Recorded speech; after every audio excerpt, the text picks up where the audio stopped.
2009 से लेके 2011 तक अपार्टमेंट का साइज़ 800 से लेकर के 900 साढ़े 900 था और मैक्सिमम जो सेलिंग प्राइस था वो ₹1700 था। हुँ, आप 15 लाख रुपए के अपार्टमेंट के ऊपर 25,000 रुपए रेंटल ले रहे हैं। कितना हो गया? 20% का रेंटल है। जो दो 2025 में लेके बैठा है वो 2026 में नहीं ले पाएगा। आप लोग इसको भूल जाते हैं। आप एग्ज़ाम्पल लीजिए गाज़ियाबाद में इंदिरापुरम है।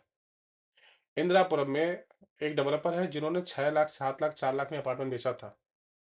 आज जितने उस प्रोडक्ट के में लिया था लोगों ने उतनी रेंटल 1 साल की है। मैं डेवलपर का नाम नहीं लेना चाहता। जिस उस 2 बीएचके की का रेंटल आज भी साढ़े 5-6 लाख रुपए है और उतने का ही अपार्टमेंट लिया था। मैंने बोला ना कि एक टाइम ऐसा आएगा जहाँ पर आपका रेंटल और होम लोन का एक्सेप्शनल केसेज़ में या अक्रॉस द बोर्ड आप कह रहे हैं कि ऐसा ही होगा?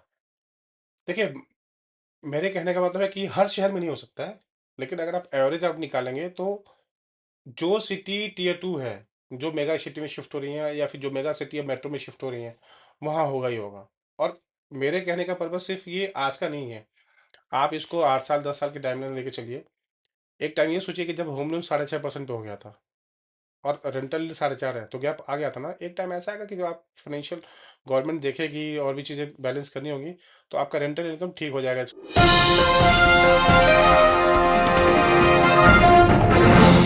कंपेयर लेकिन टू। दीपक जी, जब मैं पास्ट को देखता हूँ, हालाँकि पास्ट परफॉर्मेंस फ्यूचर रिटर्न की गारंटी नहीं होता है, ये हुँ, सिर्फ़ फाइनेंशियल वर्ल्ड का ज्ञान नहीं है, ये यूनिवर्सल रियलिटी है। हाइपोथेटिकली एक प्रॉपर्टी किसी ने 25 साल पहले लैंड के साथ 25 लाख रुपए में ली है। आज मान लिया उसकी कीमत 25 साल के बाद 3 करोड़ है। हुँ, सुनने में तो बहुत अट्रैक्टिव लगता है, हुँ। लेकिन सीएजीआर रिटर्न निकालता हूं तो 10.45% के आसपास आता है।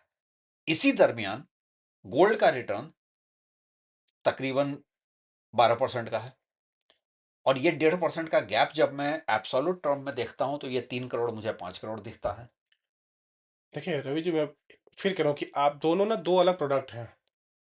आप गोल्ड में पैसा कमा लीजिए लीजिए, रहिएगा कहाँ पर? कहाँ रहेंगे? आप म्यूचुअल फंड से मैं किसी को डाउनग्रेड नहीं कर रहा हूँ। आप गोल्ड से पैसा कमाइए, आप स्टॉक मार्केट से पैसा कमाइए, आप कोई भी प्रोडक्ट बेचिए। आप जहाँ बैठ के बेच रहे हैं वो भी रियल एस्टेट है। आप जहाँ शाम को बेचने के बाद सोने जाएँगे वो भी रियल एस्टेट है। जहाँ दिन में आप बैठ के मीटिंग कर रहे हैं बेचने के लिए वो भी रियल एस्टेट है। जिस ऑफ़िस में बैठ करके आप स्टॉक मार्केट और गोल्ड के प्राइस डिसाइड कर रहे हैं वो भी रियल एस्टेट है। तो रियल एस्टेट को ना सिर्फ़ इस एंगल से मत देखिए। और इंडिया में रियल एस्टेट ना एक स्टेटस सिंबल है। आपके पास कितना गोल्ड है कोई नहीं जानता, लेकिन आपके पास अगर 4 अपार्टमेंट है, मैं बहुत इमोशनल बात कर रहा हूँ हिंदुस्तान के अंदर, जितना मैं लोगों से मिलता हूँ कि आप क्यों ले रहे हो? तो ठीक है अपने लिए और अपने बच्चों के लिए। यहाँ लोग प्रॉपर्टी बनाते हैं अपनी अगली पीढ़ी के लिए। जिस देश में ये कॉन्सेप्ट हो कि मैं अपनी पी ऐसा इतना करके जाऊँगा कि अगले 3 पीढ़ी बैठ के खाएगी, उस देश में रियल एस्टेट कभी डाउन नहीं हो सकता है। नहीं, ये और एग्री करता हूं। और मैं फिर कह रहा हूँ कि आप कुछ भी कर लीजिए। आप गोल्ड ले लीजिए, सिल्वर ले लीजिए, स्टॉक मार्केट कर लीजिए, कार बेच लीजिए, जो भी आपको करना है। आप जहाँ बैठ के मीटिंग कर रहे हैं वो भी रियल एस्टेट है। जिस कॉफ़ी शॉप में बैठ के आप मीटिंग कर रहे हैं वो भी रियल एस्टेट है। जिस ऑफ़िस में बैठ के मीटिंग कर रहे हैं वो भी रियल एस्टेट है। जिस अ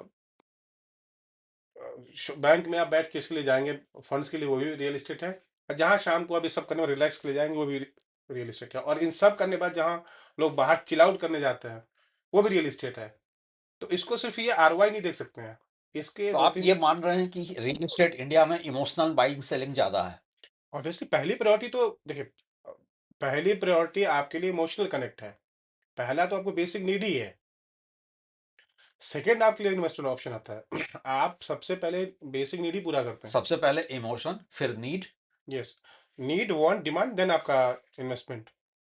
इन्वेस्टमेंट है कि ठीक है आपने डाल के छोड़ दिया और एक और चीज़ कॉन्सेप्ट समझिए कि डिजिटलाइजेशन से एक फ़र्क और पड़ा है कि लोग अवेयर हो चुके हैं। सबको एक रिकरिंग इनकम चाहिए और उसके साथ-साथ टैक्स इनकम का भी बेनिफिट है। अगर आप होम लोन ले रहे हैं तो आपको टैक्स में भी रिबेट मिलती ही है। आप ओल्ड एज में जाते हैं तो आपको टैक्स का बेनिफिट मिलता है आपको इंटरेस्ट और प्रिंसिपल के ऊपर।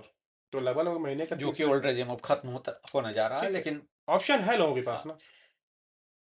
एक्यूमुलेटर अगर आप देखेंगे तो आपको पीस ऑफ माइंड भी है। आपके पास एक गोल्ड है तो आप टेंशन में है कि इसको कहाँ सेफली रखूँ? घर में रखूँ या लॉकर में रखूँ?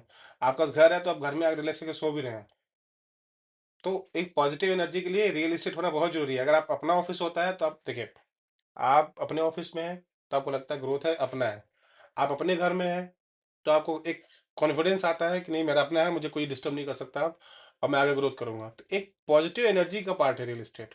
रियल एस्टेट एक कन्विक्शन है, मोटिवेशन है कि आपने ग्रोथ कर ली है।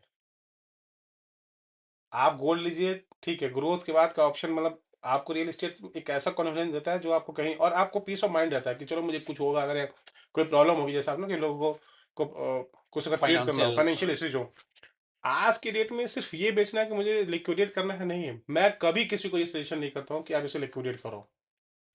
आज की डेट में जो मैंने देखा है 17-18 साल के रियल एस्टेट में, आप उस प्रॉपर्टी को रखिए, कुछ नहीं होगा, आपको लगता है बहुत लायबिलिटी है, बच्चों का एजुकेशन है, बेटी की शादी है, आप उसको मॉर्गेज कराइए और उतना ही मॉर्गेज कराइए जितनी आपकी ज़रूरत है, जिससे आपके रेंटल और ईएमआई दोनों बैलेंस रहे। एक टाइम ऐसा आएगा कि आपको रेंटल से ईएमआई जाती रहेगी और आपको कोई लायबिलिटी नहीं होगी। आप एग्जाम्पल के तौर पे कोई सा एग्जाम्पल उठा लीजिए, बहुत सारे यहाँ पर रेजिडेंशियल प्रॉपर्टी हैं या और भी प्रॉपर्टीज़ हैं, जिनको आप बैंक से मॉर्गेज करा के बैलेंस कर सकते हो। ऐसा थोड़ी कि आपकी 2 करोड़ की प्रॉपर्टी आप 2 करोड़ लोन ले लीजिए, नहीं, आपको लगता है 50 लाख की है, 50 लाख लीजिए। 50 लाख की ईएमआई के ऊपर 20 साल में अगर आप करते हैं तो कितना लोन आएगा आपको? 35,000 रुपए। रियल एस्टेट एक इमोशनल प्रोडक्ट है, ये सच है, लेकिन इसको एक आम इंडियन के नजरिए से देखने में दो प्रॉब्लम है। पहली बात यह है कि इसी इमोशन की वजह से लोग अपनी हैसियत से बढ़कर घर खरीद लेते हैं। लोग अपनी लोन एलिजिबिलिटी को अपनी अफोर्डेबिलिटी समझ लेते हैं। एक दूसरी साइमल्टेनियस प्रॉब्लम ये आती है कि अफोर्डेबिलिटी तो एक एंगल है, अफोर्डेबल है भी मेरे लिए, बिल्डर गलत निकल गया तो मेरा पूरा इन्वेस्टमेंट स्टकअप हो जाएगा। हुँ, ये इस प्रॉब्लम की वजह से लोग अब घर खरीदने से डरते हैं। हुँ। इसको आप कैसे एड्रेस देखिए, करेंगे? रवि जी आपने जो बोला है बिल्कुल सच है, ये पहले हुआ है। ये प्रॉब्लम 2016 से पहले रही है और 2016 के बाद बहुत सारी चीज़ें चेंज भी हुई हैं, रेगुलेटरी बनी है और उसके बाद ऐसा नहीं है कि वो प्रॉब्लम अभी भी है।